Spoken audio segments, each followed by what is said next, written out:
Toutes choses travaillent ensemble pour le bien de ceux qui aiment Dieu. Romains 8, 28. Depuis sa prison à Rome, l'apôtre Paul renvoie Onésime, un esclave fugitif, à son maître Philémon.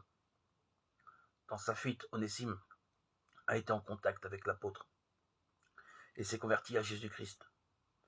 Paul lui demande de retourner chez son maître, porteur d'une lettre dans laquelle Philémon est invité à accueillir son esclave avec bienveillance. Il écrit, car c'est peut-être pour cela qu'il a été séparé de toi pour un temps. La fuite de cet esclave a été l'occasion de sa conversion et le moyen pour son maître Philémon de trouver en lui un frère bien-aimé. Remarquons que tout apôtre qu'il était, Paul n'affirme pas « c'est pour cela ». Il ajoute « un sage peut-être ».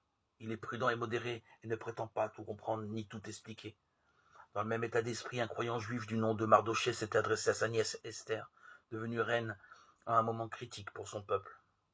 Qui sait si ce n'est pas pour un temps comme celui-ci que tu es parvenu à la royauté, Esther, chapitre 4, verset 14. Il y a des événements dont le sens nous paraît évident. Mais soyons prudents dans nos affirmations. Dieu dirige toutes les circonstances.